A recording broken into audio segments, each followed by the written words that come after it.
पितामह के सामने भगवान मृत्यु के सामने पहुंच गए थे, तो शरीर जैसा कुछ होता है, क्योंकि शरीर जिसका पुत्र होता है, जिसका पुत्र होता है, जिसका पिता होता है, जिसका पति होता है, तदनुसार उसके संबंध होते हैं। उसके संबंध के अनुसार भी उसको पाप पाप दुख दोष जो कुछ लगता है सो लगता है। लेकिन ये व्यवहार है, और व्यवहार असत है, झूठा है। उस व्यवहार को ज्यादा संसार तो वैसे भी कहा गया है, व्यवहार को वैसे भी कहा गया, ये कुत्ते की पूंछ के समान टेढ़ा टेढ़ा है, सीधा नहीं हो सकता। लेकिन लेकिन बात यह है कि हम निरंतर, हमारा चिंतन क्या है। तो भीष्म पितामह का चिंतन अपने आत्म स्वरूप में बैठे हुए जो कृष्ण कन्हैया श्याम सुंदर का था। श्याम सुंदर को ईश्वर ही समझते थे, और स्वयं में वीर थे, इसलिए इसलिए भगवान के वीर स्वरूप का ध्यान करते थे, चिंतन करते थे। भगवान शंकराचार्य जी भी, भगवान शंकराचार्य जी कितने प्रेमी थे कि भगवान के वन लीला का ध्यान किया करते थे। वन लीला का जो ध्यान किया करते थे, तो वो भगवान श्री कृष्ण में वन लीला में क्या क्या विशेषता क्या थी? वो विशेषता ये थी कि सब में भगवान श्री कृष्ण जिस समय में वन लीला करते थे, उस समय में जितने भी ग्वाल बाल हैं, जितने भी कुछ हैं, उस सब में अपना ही दर्शन करते थे। अपने दर्शन की पहचान क्या हुई? पहचान ये हुई कि वो अपने समान ही ग्वाल बालों को देखते थे, इसलिए देखने का परिणाम ये था कि सबका जूठा खा लेते थे। जो भी कोई लाता खाता रहता और उसका जूठा खा लेते। एक तो ये होता है, आंखों पर पट्टी इतनी बंध जाए कि मोह के वशीभूत होकर के वो उसका जूठा खाए। तो भगवान के यहाँ तो मोह होता नहीं, भगवान के यहाँ तो प्रेम होता है। ऐसा ग्वाल बाल बच्चों को भगवान को प्रेम करते थे, तो भगवान भी ये तामा प्रबंधनते तान ततै भजामि हम, इसलिए वो भी उनसे प्रेम ही करते थे। और जब भगवान प्रेम करते हैं तो अपना दर्शन करते हैं। इसीलिए गोस्वामी जी ने कहा, निज प्रभु मैं देखई जगत के ही सन करई विरोध। तो निज प्रभु मैं देखते, ऐसे ही भीष्म पितामह जो है वो अपने प्रभु का ही समय दर्शन करते थे, और अपना धर्म ये मानते थे कि राजगद्दी की रक्षा करना हमने पिता को संकल्प किया है, इसलिए करूंगा। अब वो अपनी उसी वृत्ति, आत्मवृत्ति का चिंतन कर रहे हैं, आत्मवृत्ति का चिंतन कर रहे हैं। जाकर के द्रौपदी उनके सामने बैठ गई।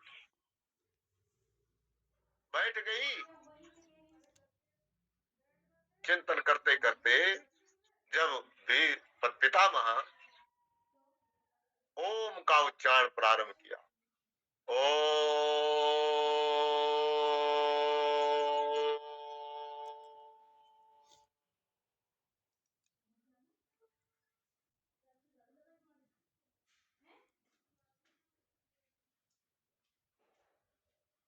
3 बार ओम का लंबा उच्चारण किया, और 3 बार जब तीसरा बार उच्चारण हुआ, आंख खोली तो देखा जो द्रौपदी बैठी थी, उनकी पौत्र बहू,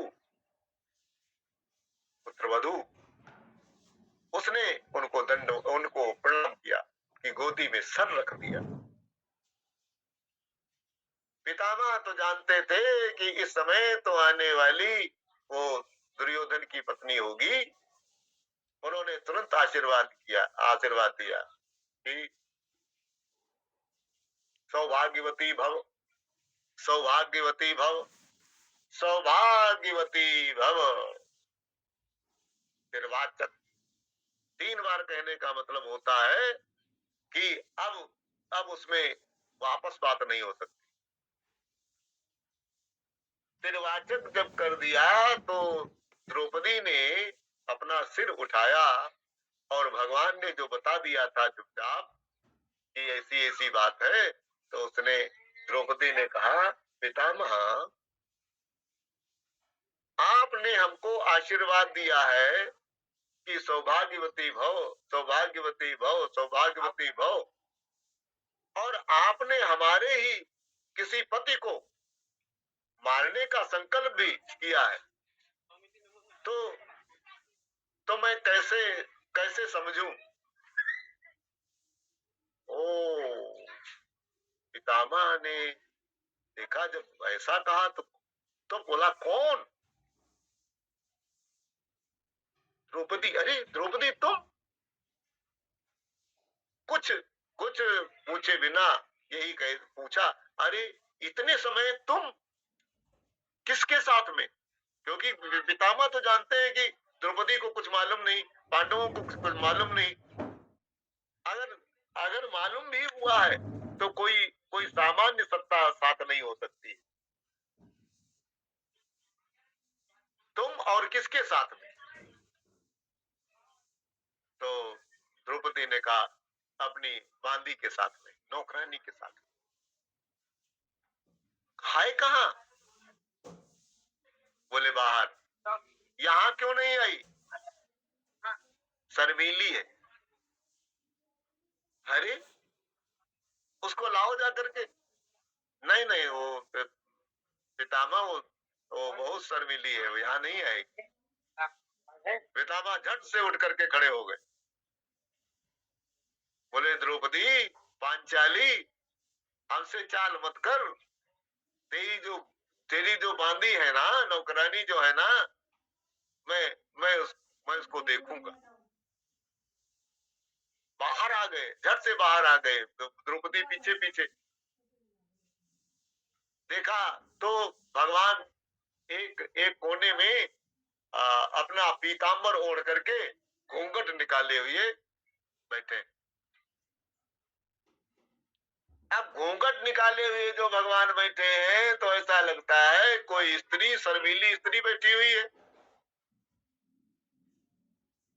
शर्मीली स्त्री बैठी हुई ऐसा वहां लग रहा।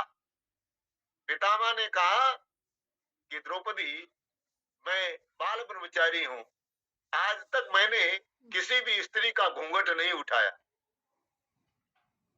लेकिन लेकिन आज आज मुझे घूंघट उठाना ही पड़ेगा, क्योंकि घूंघट में कौन बैठा है, उसको उसको मुझे जानना चाहिए। तो जा करके अब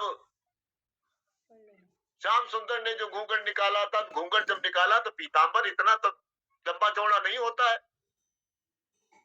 क्योंकि पीतांबर यानी गमछा से थोड़ा सा बड़ा होता है।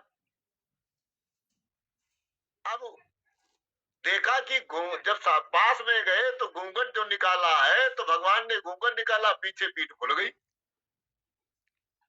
लंबा घूंघट निकालोगे पीठ खुल जाएगी, क्योंकि पीतांबर है, घूंघट निकालने की साड़ी नहीं है। तो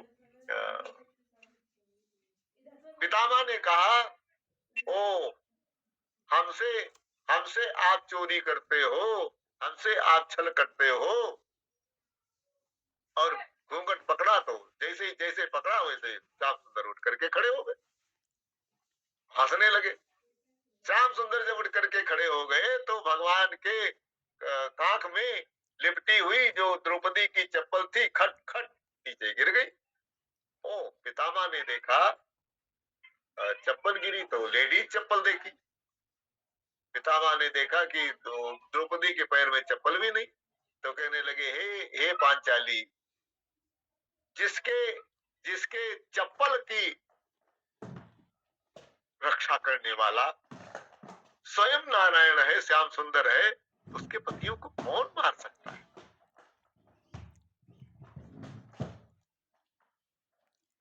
इस प्रकार से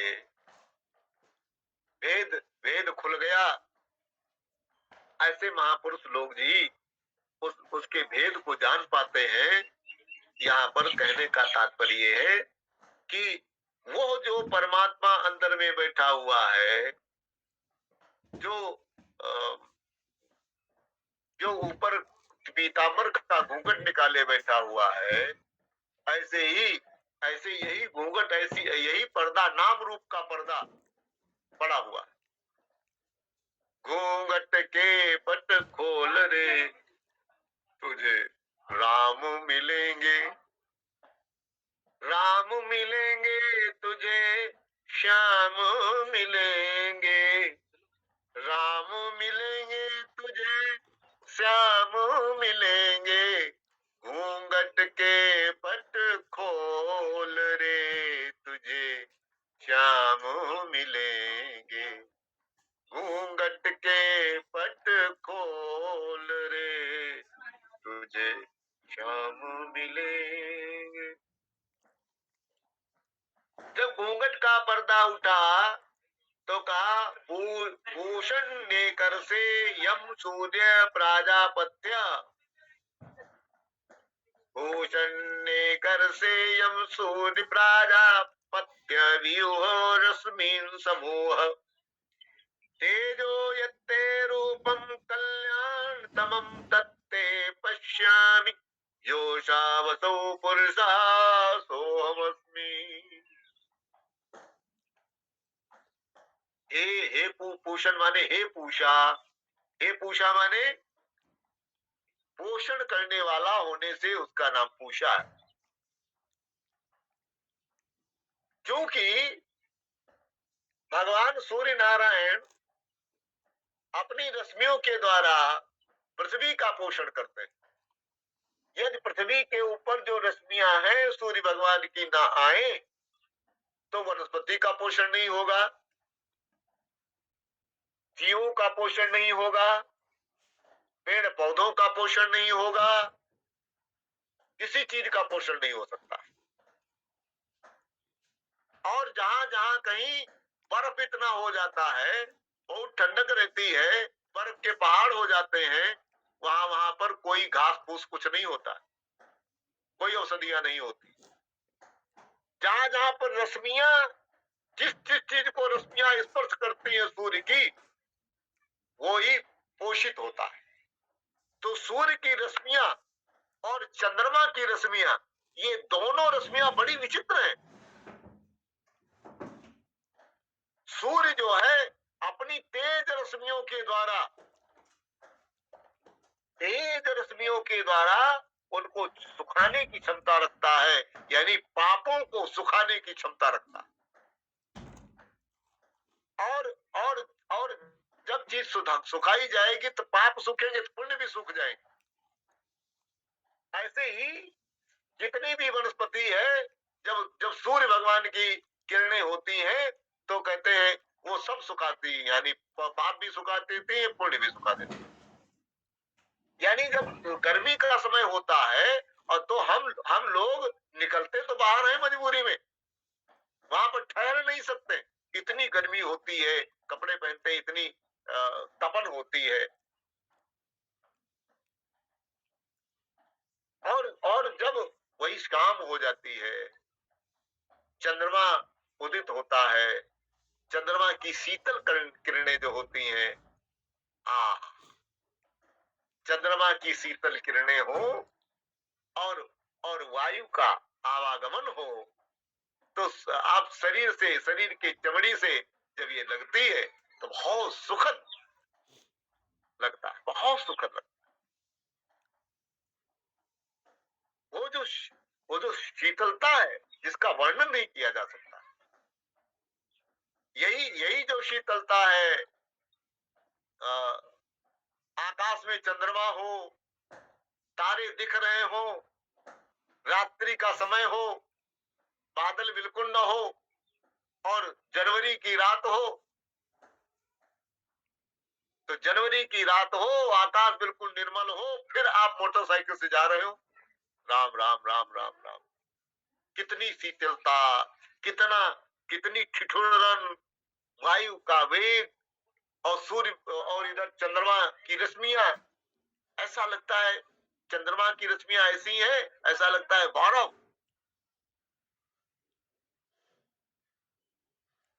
तो तो उस समय जब शीतलता होती है, उस काल में अब दिन जो दिन